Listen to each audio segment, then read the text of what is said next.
Okay. got them tagged. You don't have to do it right now, but I All need right. them. Um, this is your mic. Okay. And you have my presentation on here, right? Do I? I thought you had it, but no? No. Okay, then I've got it on here. Did you email it to me? I thought I did. It was the same one I did last spring. Okay, no, this is a new system, so this isn't even the same computer, so it wouldn't be on here. Okay. Can I hook up through a USB port on this? I'm going to ask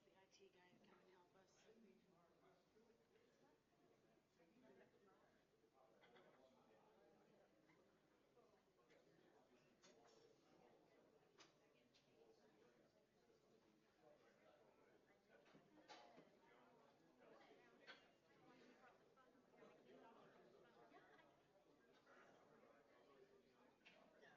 Use the laptop as opposed to the computer. Well, I guess I don't have it. I might have to log in.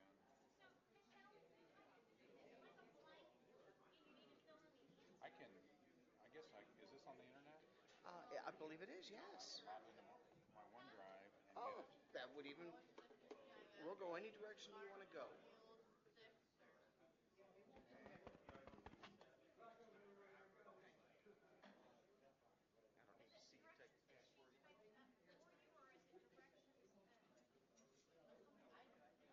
I don't need to see you type the password. It's blocked.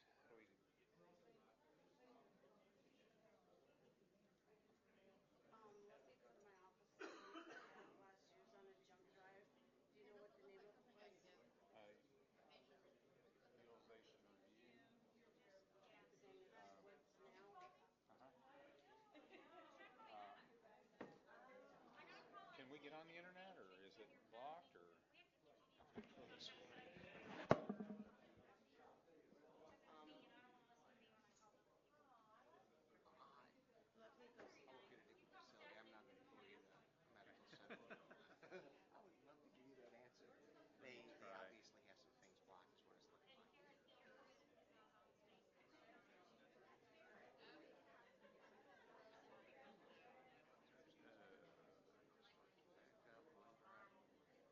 If you have a junk, well, actually, I have to get on. I can get on the internet through this, but then I can and We'll just see put if it we on have a one junk underneath. drive, It's I'm just going to look in here and see if or we have if I can. Go We ahead. got lots of doors here. I'm sorry.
Is there? The computer's right underneath here, and we'll just set it in.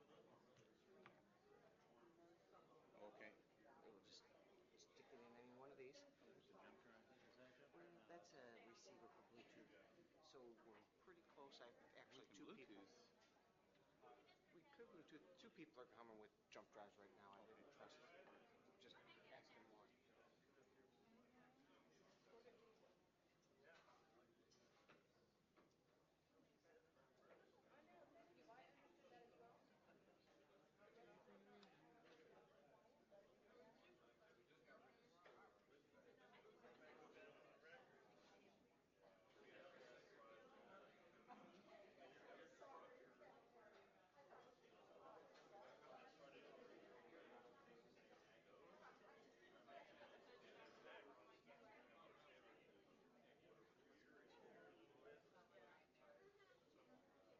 There's something about a utilization manual in this one,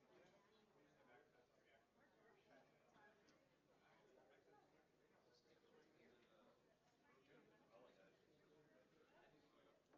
Stick it right next to that one. I'll make sure it's the one. There we go. Open folder, view files. Let's see.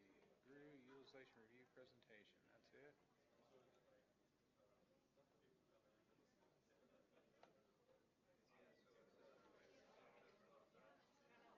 Okay, let's see. I just put it on full screen. How do I do that? You just hit F5. This one over here. There we go. That works. That's it. Another way, if you ever want to know, you press the F5 button, F5 works too.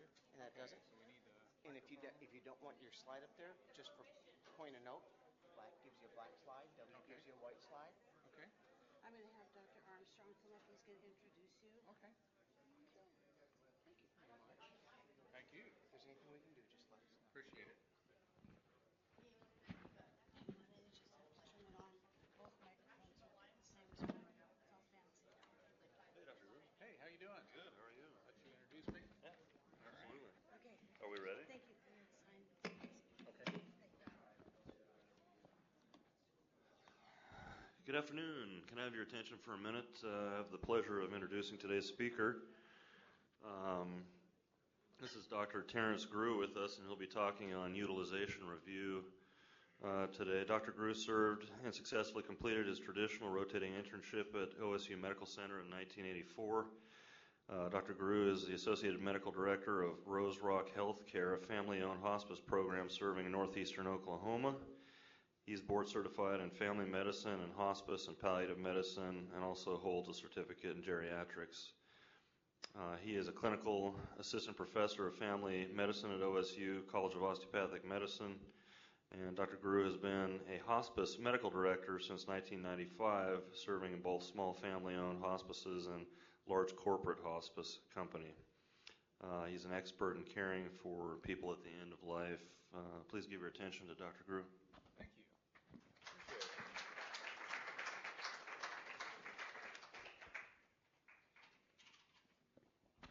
I obviously didn't write that because it makes me sound better than I actually am.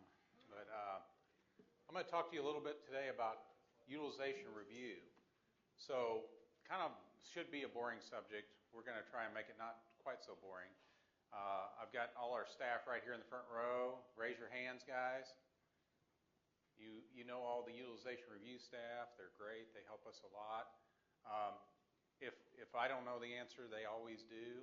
And so what we want to do is kind of talk a little bit about what is utilization review, why do we need to do it, and what are the different rules that Medicare and other insurers hold us to. So we'll talk a little bit also about the UR committee, what UR responsibilities are, hospital levels of care, and then the different levels of care outside the hospital that we can utilize to take care of a patient.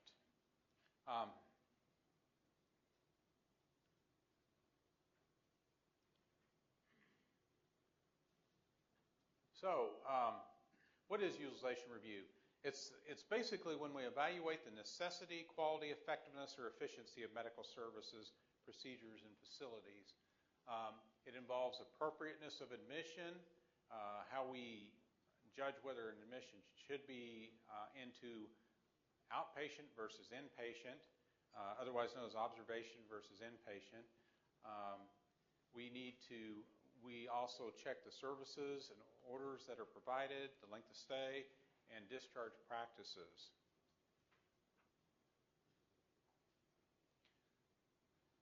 So every hospital has a utilization review plan, and that's what Medicare puts us. We have to do this by our participation in Medicare. So the plan reviews the services furnished by the hospital, and the committee are members of the staff as well as other adjunct type people like RNs, our utilization review staff as well. We look at the admissions to the institution, how long the patients stay, professional services that are furnished, including drugs and biologics, and we review patients regardless of payer. So whenever anyone comes in the hospital, we're looking at them to see what we're doing for them, how long they should stay, and kind of reviewing the entire stay as they go.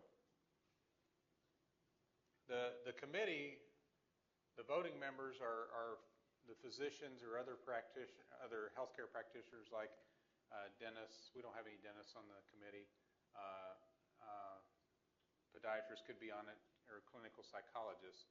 And then we have our other members who are members of the hospital staff, including pharmacists, dietitians, physical therapists.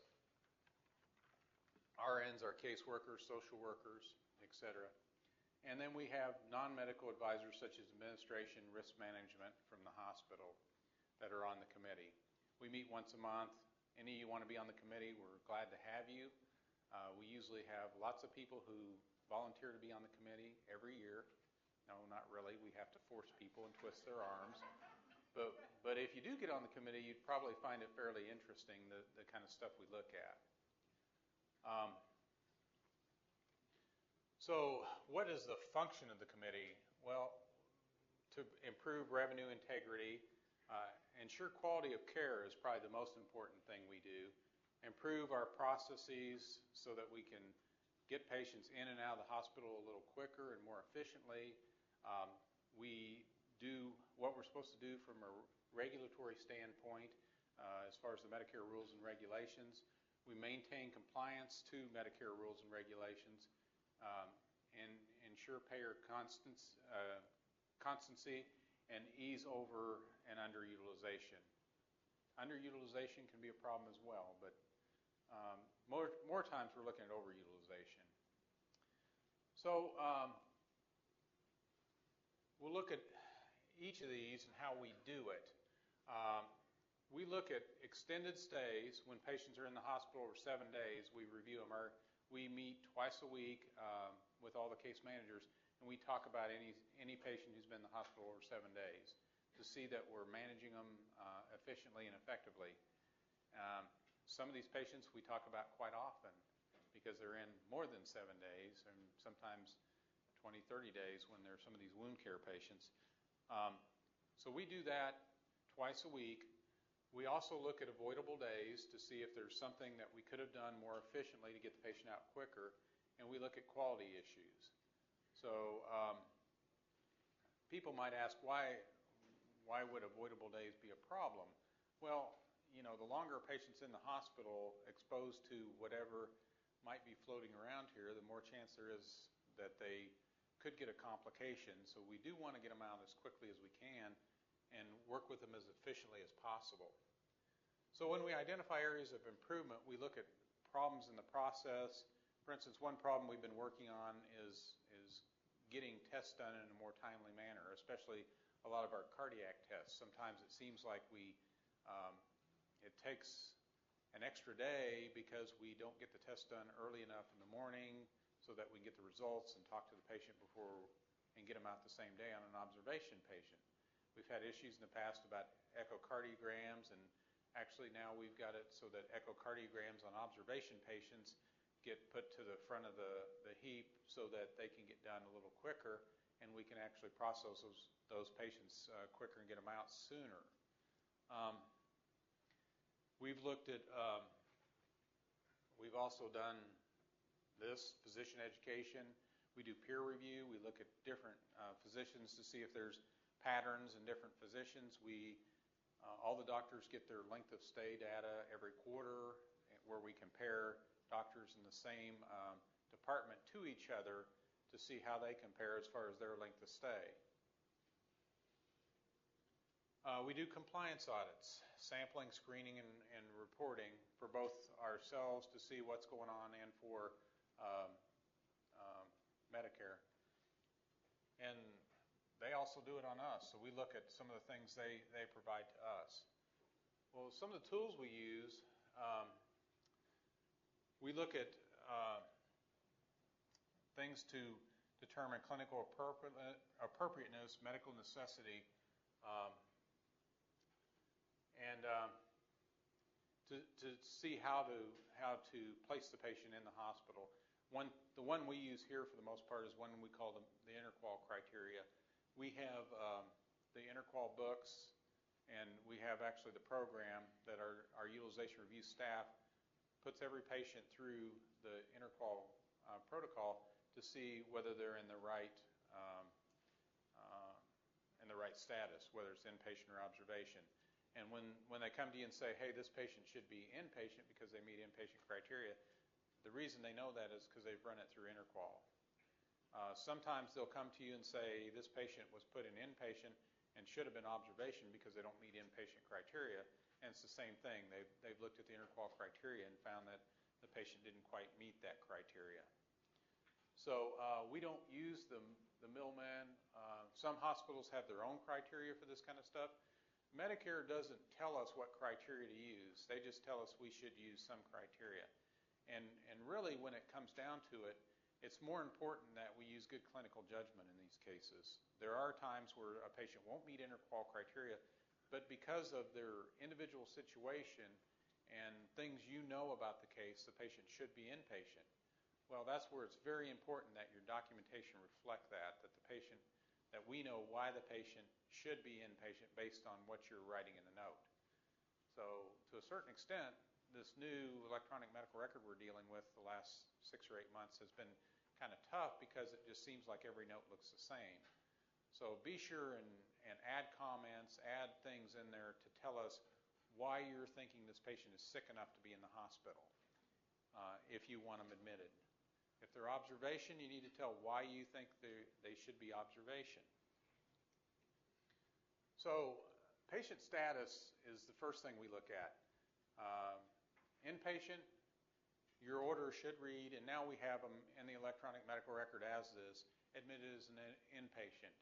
And when they're in observation, they should be placed in observation because they're not admitted to the hospital, actually.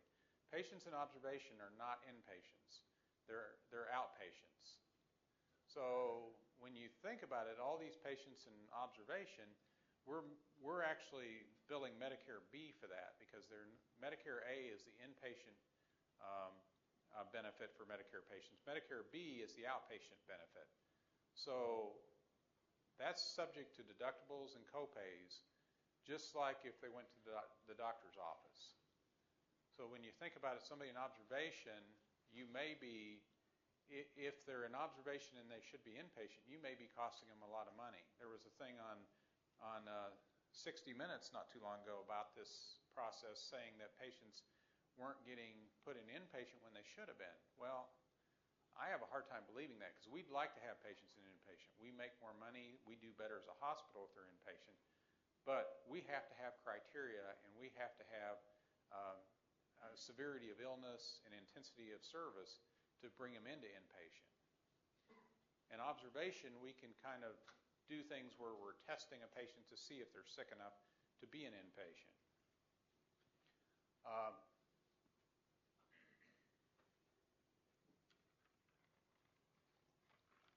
So outpatient in a bed is the third area that we deal with, and that's a patient who's here because they really aren't okay to go home right now.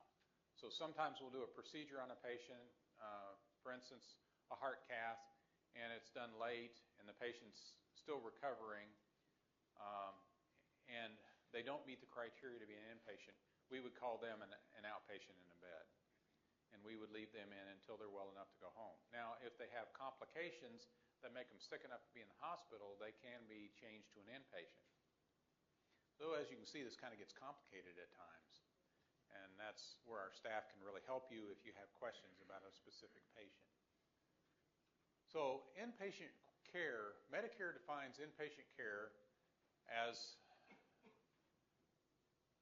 and I'm going to read this as a quote, inpatient care is required only if the patient's medical condition, safety, or health would be significantly and directly threatened if care was provided in a less intensive setting. This is the criteria Medicare uses, and this is what all the interqual criteria is based on. So if you can look at that and say to yourself, this patient can't be cared for in an outpatient setting and needs to be inpatient because they could get sicker, die, or have complications. If we didn't do it that way, then they need to be inpatient. Now there's another part of this now too we'll talk about in just a minute, and that's the 2 midnight rule. Basically, if a patient doesn't need to stay 2 midnights when they're admitted, and the reason I'm kind of careful with that is because if you think they need to stay 2 midnights and they don't, that's not necessarily a problem. It is probably going to get reviewed, and you're going to have shown in your note that the patient needed to be inpatient, but based on your initial assessment, if the patient looks like they need to stay more than 2 midnights and they're sick enough, they should be inpatient. If you think they're not going to stay 2 midnights, they should stay as observation or outpatient.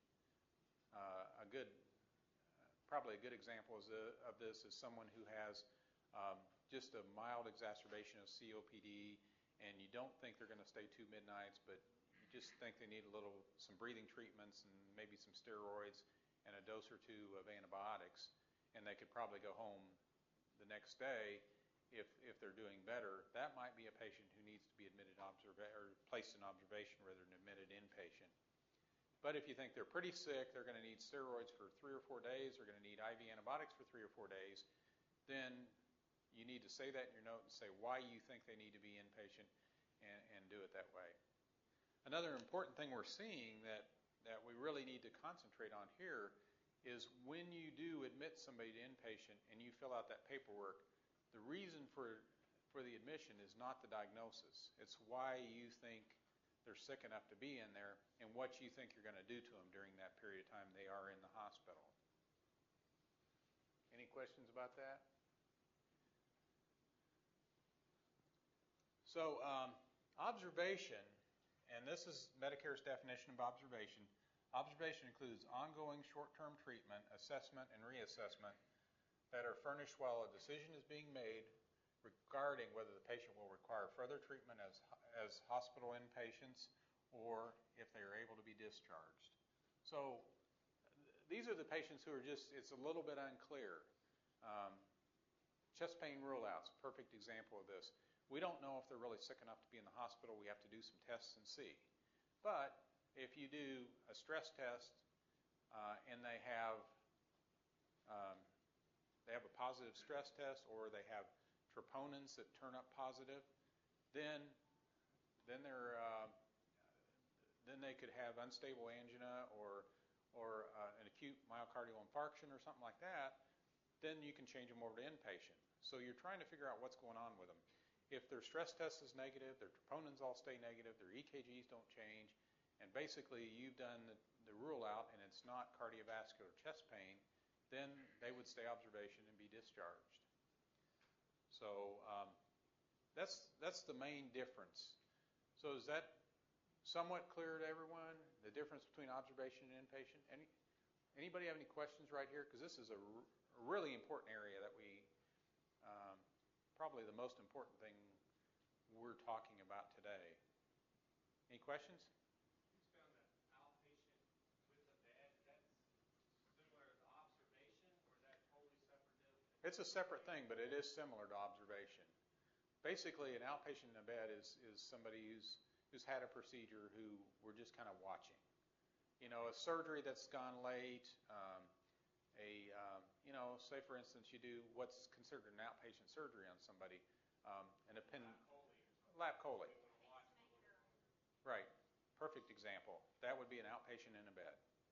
Now, if you have complications and they become sick and they need IV antibiotics and fluids and things like that, then they would probably become an inpatient, but we'd have to document those complications and why that outpatient procedure patient needed to go inpatient.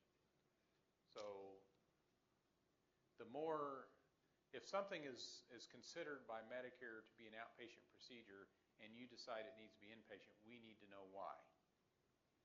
And it needs to make some sense. You want to say anything about that, Kim? The only thing I want to add is because I know that in your order sets under Meditac, they didn't give us the blessing of having observation in a bed as your status. So you would put observation, and then in your comment or your instructions, put in that word observation in a bed, because we can pull that for Medicare whenever we need it. All right. We'll kind of move on. The 2 midnight rule, and that's what I was talking about earlier, and this started last October, and it's one of the Medicare requirements that if a patient is not sick enough to be here more than 2 midnights, they should remain observation, essentially. That's what the rule says. And if they're sick enough to be here more than 2 midnights, they should be inpatient. Now, that doesn't mean you don't still have to document everything. But what it does mean is when you see a patient initially, one of the things you should say to yourself is, this patient sick enough to be here more than 2 midnights? And if you think that's the case and you document it, then we're good. We admit the patient to inpatient. We do all our correct documentation. Hopefully we've done enough stuff as far as intensity of service and severity of illness in our notes and in our orders to justify it. But basically, if you feel like they're sick enough to be here more than 2 midnights, they're inpatient. If you think you can handle it within 1 midnight and they're not that sick and they're probably going to go home the next day, they should stay observation. So you've noticed every order you guys write now for an admission, you have to decide observation or inpatient. And you need to decide 1 midnight or 2 midnights or more. So, just think to yourself, how sick is this patient? What am I going to be doing to him? And try to do some planning ahead so that you kind of know how you're going to handle the case. I always try to think of everybody I put in. Okay, I know I'm going to have to do this, this, and this. If I do this, then I know I'm going to have the patient in 2 midnights or more, so I'm going to make them inpatient. If you don't know that, the thing I have that makes a big difference is I pretty much know all my patients. When they come through the ER, I already know them. I've seen them in the office a lot of times. So I kind of know their background and what I'm going to do to them. You may not know that and usually won't know that because it might be the first time you've seen these patients. So you have to kind of make that determination after you look at them, after you examine them. And those of you who are doing, a lot of the first-year residents will do the night call where you're looking at patients you've never seen before and trying to make this determination and trying to kind of see if the ER got it right in the first place. These are the questions you're going to have to ask yourself and kind of decide if this patient is right for inpatient or observation. Now, what happens if you admit a patient to inpatient and later on you find, well, they're really not that sick and I probably should have changed it? Well, that's not on this slide, but I'll get to we do what's called a Code 44 and we change the patient back to observation. Now, that's not something we like to do, but it's something we do if we feel like we've gotten it wrong, and Medicare is probably going to deny it anyway.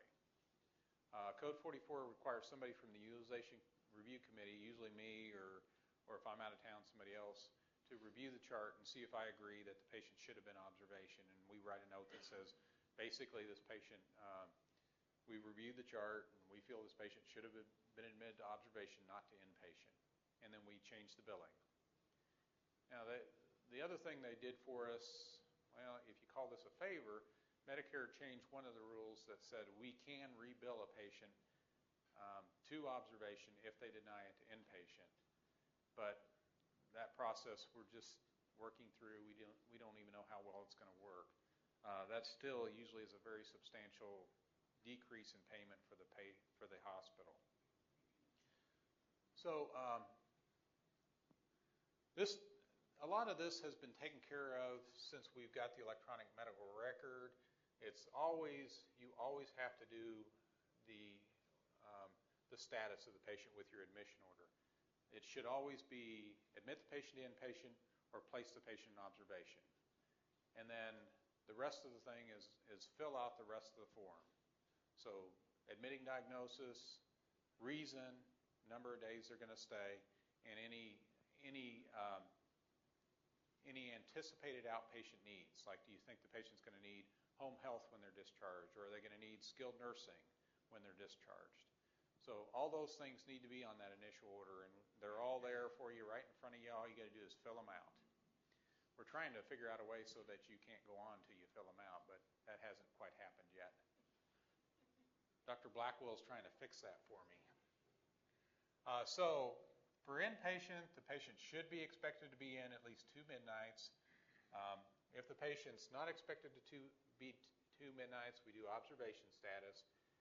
If the patient is anticipated to be here 2 midnights or more but doesn't stay 2 midnights, that's okay. We just need to document that they were sick enough in the first place and they got better faster than anticipated.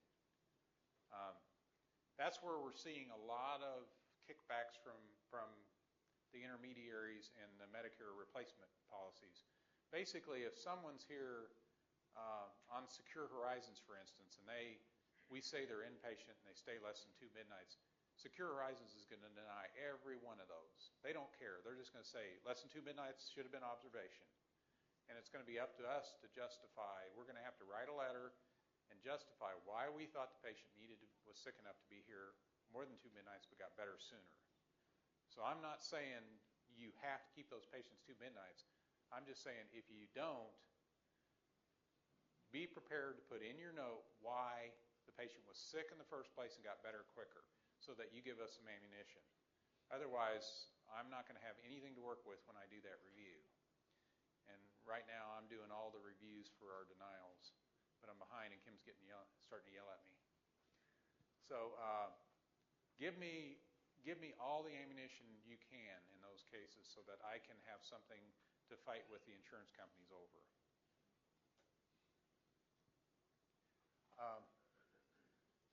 So once again, we've talked this, place in observation status, that's what our order reads. Shouldn't write admit to observation because they're not actually admitted to the hospital. Medicare sees that as basically not the right terminology to say admit a patient to observation because they're not admitted to the hospital. They're an outpatient sitting in your bed while you're testing them. So this is the old form. I'm not even going to go into that because but this is kind of the same stuff that's in our new form. And if you look at it, this is the observation. You admit them or you place them in observation. See, it's hard to get over that admit thing, isn't it? And then the estimated length of stay is less than 2 midnights, and then known discharge planning needs. And then we have the other one. This is the change from observation to inpatient. We don't use this anymore because you just go on the computer and change it. But you need to understand that the patient does need to stay a total of 2 midnights or more, or should be anticipated to stay a total of 2 midnights or more if you change it. The other thing is that really when the ER admits somebody, they put them into kind of a temporary admission status. When you guys write the actual orders, that's when we're firm, okay? So if you see that someone's, ER just sent them up at 2 in the afternoon, you've come and seen the patient, and they place them in observation, you look at the case and you say, no, this should have been inpatient. Then you just change the order, do the inpatient, and that's the one that makes it firm, okay? It's not the ER temporary one that does. The same thing happens if you see a patient that they thought should be inpatient, and it really was somebody who should have been observation. You just do the observation one, put your reasoning, and we're good to go. We don't have to do a code 44 in those circumstances because the attending physician, who you guys are working under for the most part, is the one that basically decides the status of the patient after assessing that patient. So certification of an inpatient, we should have the diagnosis and rationale for hospital admission, including why the patient's condition, safety, or health would be threatened if they were not admitted to the hospital. If you can kind of keep that in mind, I actually put that in my iPhone so that I can look at that exact wording when I write this in a patient, and try to state that I think this patient's medical condition, safety, or health would be threatened because of this condition and why I think it would be threatened. And I think it goes a long way toward giving us some ammunition to fight the case if we have to. There should be an order admit to inpatient. The documentation should reflect intensity of service and severity of illness. So if these guys are coming to you and saying, hey, you've admitted this patient inpatient, but you don't have interqual criteria for it, then, here's the criteria that would be helpful. Now, they can't actually tell you what to put in, but they can kind of give you an idea of what kind of things we need to be saying in order to be able to put a patient in inpatient. Simple things sometimes, like, if you have somebody who's admitted with a stroke, if you're doing neuro checks every 2 hours, that makes a big difference over not even documenting that you need to do neuro checks.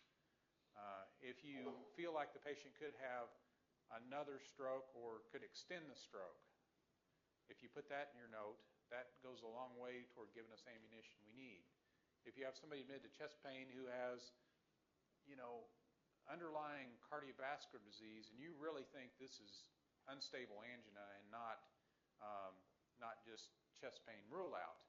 If you put that you feel like this is unstable angina and the patient could have an impending myocardial infarction, then that gives us a lot of ammunition to work with. It's all in the terminology. I saw one the other day that said, this patient really should have never been here, and I don't know why they're here. Don't ever want to see that in a medical record, okay? If you think that, then take it up with the ER guys or whatever, but don't put it in your note. I mean, I'm just kind of pulling my hair out when I see that kind of thing. And, always try to keep comments that don't belong in the medical record out of the medical record. Remember, nowadays, the medical record's all over the place. It used to be, they were kind of, people would have to work hard to get it and read through it. Now you can get it on the, if you own, the medical record belongs to the patient. They can get it, they can look at everything you've written, and so can their attorneys. So please make sure that everything you put in the medical record you think through. Don't criticize other doctors. Don't criticize the fact that a patient was put in the hospital. Just try to deal with what you got. Make sure the patient is taken care of. And if you really didn't think they needed to be here in the first place, just take care of business and get them out. That's all we really need to do. So the other part we're really working hard on is avoiding readmissions. Everybody who's readmitted within 30 days, we potentially lose revenue. Not only do we have to cover that from the initial admission so that, let's say a patient's put in for a urinary tract infection and 3 or 4 days later they come back, or they're put in for congestive heart failure and a week later they're back. Basically, Medicare now only pays us for 1 DRG for that. But the more of those we have, we get put on a reduced reimbursement list. So right now, we're just teetering on the edge of, I think our last year one is going to cut our reimbursement by about 1%. Well, you think about 1%, what's that? That's nothing. Well, our Medicare reimbursement here is several $1 million a year. So I'm not sure, any idea what it actually is? Is it like Medicare, we probably make, what, $40, $50 million a year, something like that? So 1% of $50 million a year is, what, $500,000? that's the new resident lounge right there. So, right, right, Dr. Alex. So think about it that way. I mean, 1% makes a huge difference when you're dealing with these kind of numbers. 1% of $100 is not that much. It's $1, but 1% of $50 million is $500,000. Huge. So we are working hard, and especially both leadership and family practice and internal medicine has been doing a great job of making sure that these patients have follow-up appointments. Okay? The most important thing you do in discharge is make sure the patient knows where they're going and what they're doing. So if they need a follow-up appointment, it needs to be made, it needs to be clear to the patient, they need to know they need to go. A lot of these can be difficult when they're dealing with Indian Health Services and things like that, or the VA or whatever. Sometimes you can't get a date and a time. Well, you need to document in the note that they need to be at the Indian Health Services Clinic on this day at 8 o'clock so they can sit in the line and wait and be seen like they make them all do. And then they need to do it. We need to make sure that they know how to get their medicines, that they have resources to get their medicines, and that they're actually going to take their medicines. Because a CHF patient who doesn't take their Lasix, doesn't take their beta blocker, ACE inhibitor, whatever you've got them on, is going to be back in the hospital in a week or two, still in CHF. So if they come back, they're going to come back to hurt us from that perspective. If they need home health care, we need to set that up. If they need help getting their prescriptions or they don't know how to get their prescriptions, we need to help them with that. That's what our staff does. They do it really well. And then we also do follow-up phone calls. So part of our utilization review is some post-hospital stuff where we ask the patient, how they did in the hospital, what their understanding is, did they go to their appointments, did they make their appointments, and to see if they're actually following what we did, what we asked them to do. And you can't make patients do everything you tell them, but you can set everything up so they have the opportunity to do it, and that's really all you can do. Most of these people are adults and they can make their own decisions, but we need to make it as simple for them as we can and understandable and available. Okay, what are different things we can discharge to? Obviously you can send somebody home. You can send them home with home health care. You can send them to a long-term acute care facility, an LTAC, long-term acute care hospital, to skilled nursing, which most skilled nursings are part of a nursing home where they do extra care, essentially. Well, we think they do. A rehab facility, or they can go to discharge with hospice if that's the most appropriate thing. So what I want to talk about a little bit now is what the different criteria for those different areas are.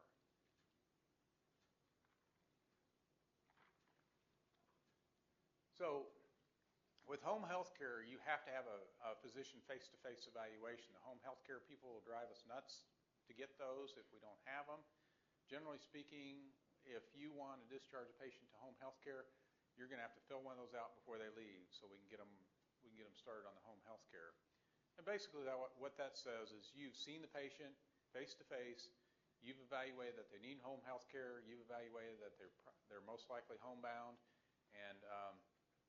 and you've certified that to Medicare. That's what that basically means. They must have a skilled need, physical therapy, skilled nursing, something like that, and it's generally for a limited time. They can be recertified by the home health people, but it just depends what they need when they get out. So, when you do admit somebody to home health care, the most important thing is to, get that face-to-face paperwork filled out, especially since a lot of the patients you guys are taking care of are not going to be taken care of by you when they get out of here. Some of them are, and if they're going to come to your clinic, then obviously you can get that paperwork done later, but most of the home health agencies will ask for that paperwork up front. What about the long-term acute care hospital setting? Well, these are for patients who are going to be in a hospital setting or need to be in a hospital setting for about 25 days or more. And generally they won't take them unless they're going to be there for 3 weeks or you feel like they're going to be there for 3 weeks. So what kind of things do they need to do there? Well, skilled hospital type setting activities like IV antibiotics, like wound care, like specialty beds, vent patients. What else?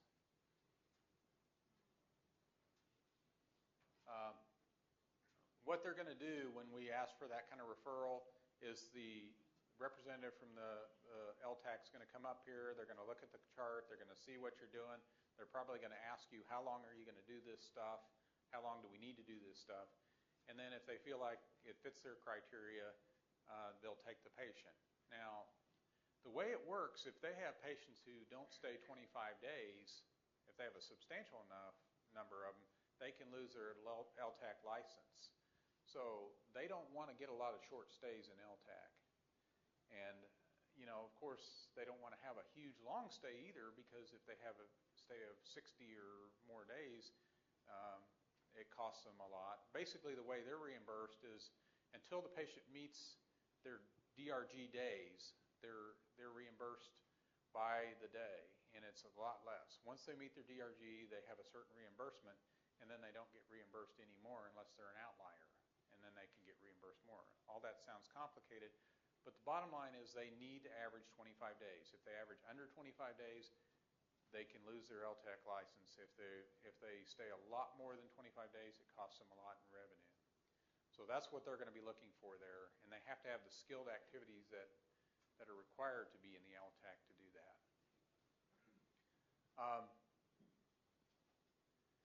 You know, we used to have one of these here, and it was great because it would help us a lot. We just move the patient up to the 7th floor and do the LTAC, but we don't have one now. So, you know, one of these is we call it Pam's Hot, which is one. Hillcrest Specialty Hospital, which it's called something different now.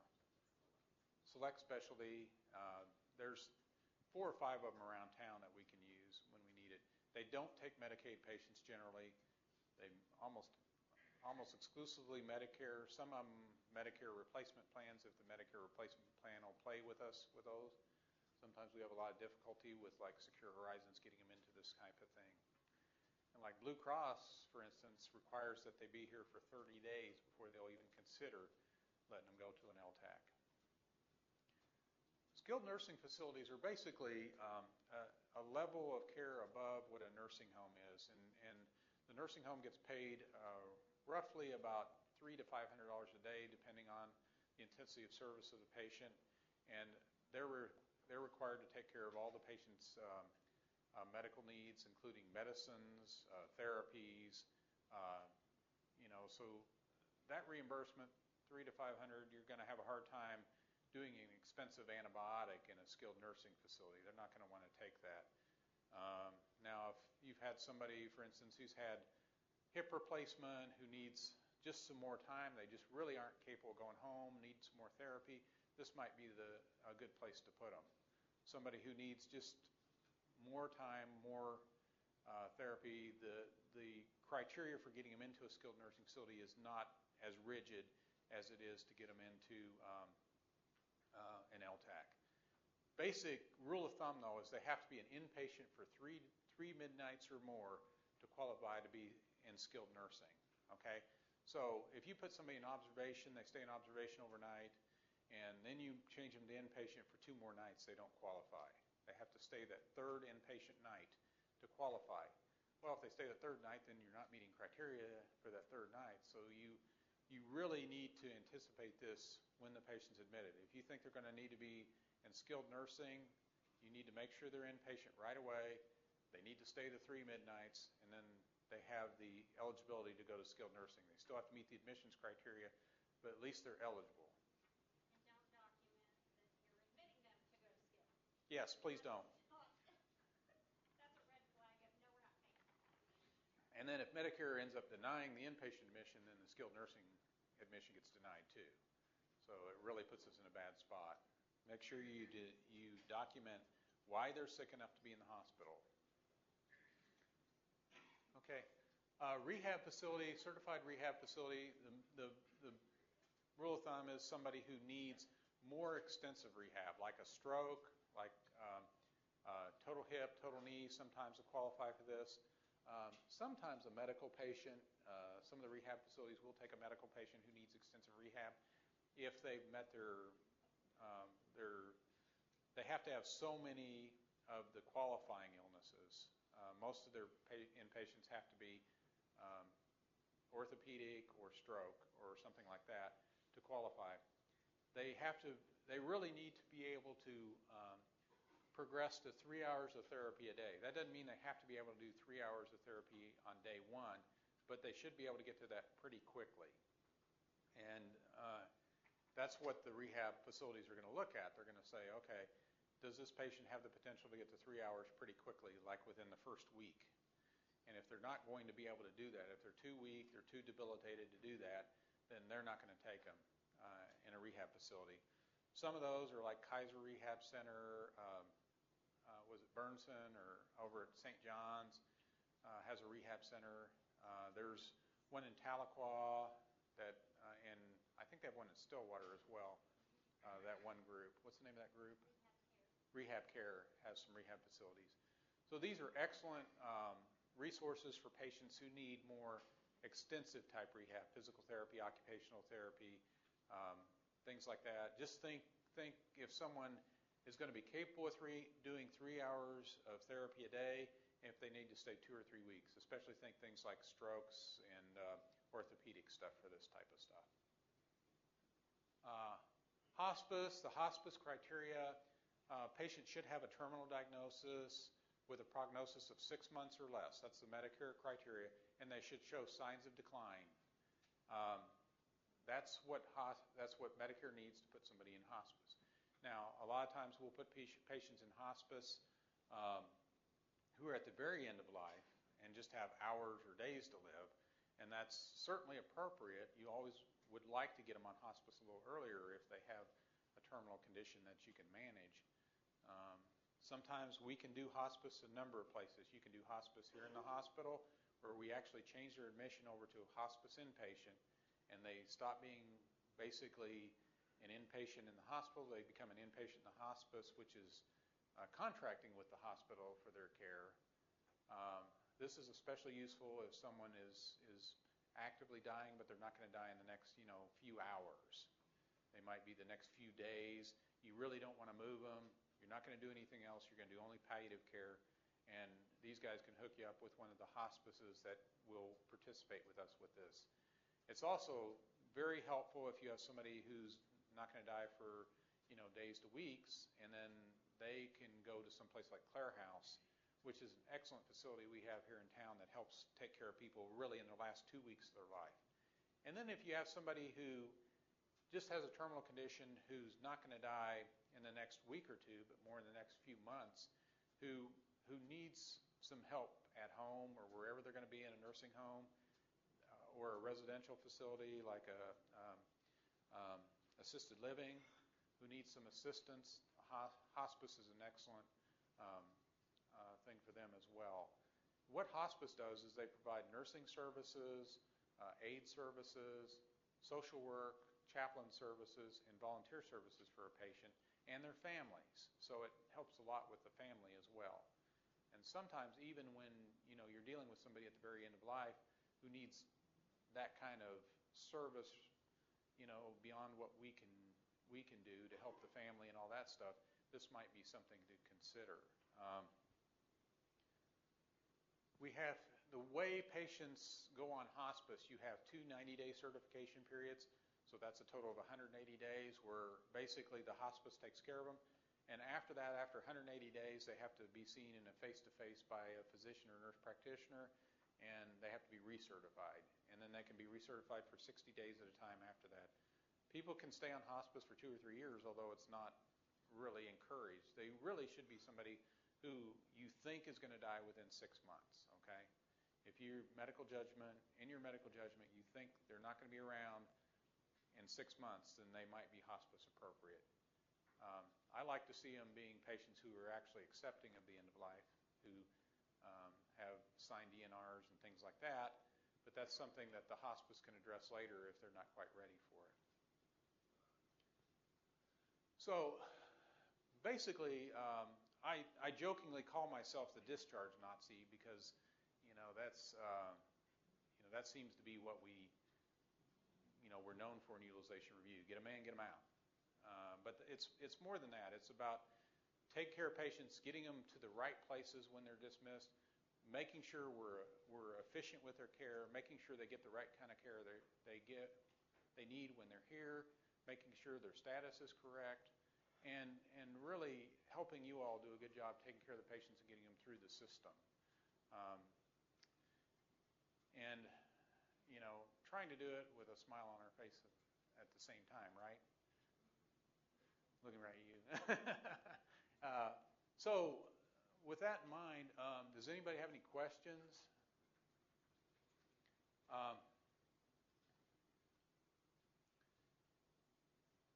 So let's ask somebody about, okay, who can explain observation to me? Go ahead. Right. Less than 1 midnight, or less than 2 midnights. So think 2 midnights if they're going to be in less than 2 midnights, or it's somebody you're just evaluating. You don't know if they're really sick enough to be in the hospital.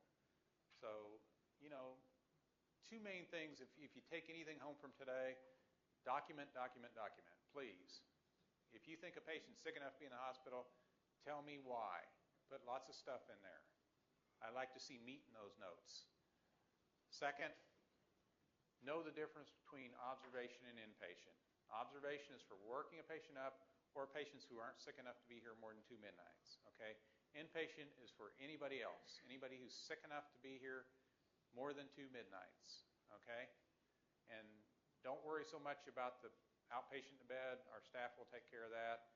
Just, that's basically somebody who's had a medical procedure who just needs to sit here for a while because they're, basically we're out of time on the outpatient area and they need to be in a bed because all those people in the outpatient go home at 5 o'clock. So any other questions? Say you have a patient who's comfortably around 10 p.m. Uh-huh. The outpatient is until around midnight. That might consider processing time or not? It actually depends when the patient actually becomes an inpatient is when the order's written. So if the order's written before midnight, they'll be registered before midnight, and that will be your first midnight. If the order's written at 12:01, that's not your first midnight. So that can put us, sometimes we've kind of jokingly said sometimes we wish the ER would wait a little longer past midnight for some of those patients and a little before midnight for the sicker ones to give us those extra midnights. So if they look like more an observation patient, we'd obviously like to have that extra midnight to work with. If they look more like they're going to be an inpatient, it'd be nice to get them in before that midnight because that gives us one more midnight for Medicare to look at and maybe not give us so much trouble. So it's easier to justify an inpatient who's had a 3-day length of stay than it is an inpatient who's had a 1.5 or 2-day length of stay. Any other questions? Just non-medical, but sir, is this a result of, I haven't heard this kind of explanation before you described it. Is this something from Obamacare? No, not really. This is something that was in the works before all that. This is just part of the Medicare. They're always tweaking the rules on us, and basically this has been in the works for a while because I think it's because we were starting to figure out the observation thing. They decided to throw something else at us, but then I'm a little bit maybe shaded on that. But the bottom line is they say it's an attempt to clarify observation versus inpatient rules and to make it more clear so that it's easier to understand. As you can see, it's easier in some ways, but harder in others. It's all, they are new rules that took effect last October. So it really doesn't have anything to do with Obamacare other than, I don't know if some of the stuff they were trying to do to save money here and there for different areas of Obamacare come into play with it, but the bottom line is they were just rules to clarify things. The way legislation works, I did a health policy fellowship, so I kind of learned this during this, is the legislative branches and the government passes laws. Well, then you get all the bureaucratic parts that interpret them. So once something's made into law, you'd be amazed. They come up with these rules, and like every year, sometimes they reinterpret some of the rules. So if you ever read the Federal Record, which sometimes I do when I can't sleep at night, just to see, in these areas and in hospice areas, just to kind of see what they're trying to tell us we have to do now, they'll change the rules because they feel like they're not being followed correctly. And they have to go back to the legislation to be able to understand, they basically take the legislation and interpret it to the real world is what they're supposed to do.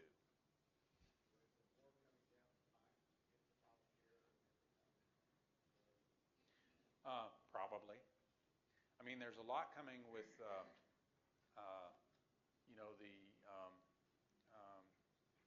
the care organizations, what are they called, the accountable care organizations. Those are a big thing that people are talking about, that they're trying to basically change the way we do care from a do a procedure, get paid type benefit to a quality of care, overall health of the patient type payment system. So that seems pretty easy to talk about, but it's very hard to implement. And it's been going on for the last 10 or 20 years anyway. You think about all the HMOs and everything like that. We basically they were trying to convert us to a system where we were paid to care for the patient and not try to get us to focus away from we have an office visit or we have a hospital visit or we do a surgery and we get paid. So, one of the things that happened a few years ago that surgeons know is when you're paid for a surgery, you're paid for the pre-op care and the post-op care and the surgery all in one lump sum, and you're expected to do that care for the length of that procedure, whatever they decide that length is. And sometimes that can be longer for some cases and shorter for others. Like surgeons, when they do a bypass surgery here, they don't get paid for a daily visit. They get paid for the surgery, and the daily visits are expected as part of that care. Whereas, in family practice and internal medicine, most times we get paid for a daily visit because we don't have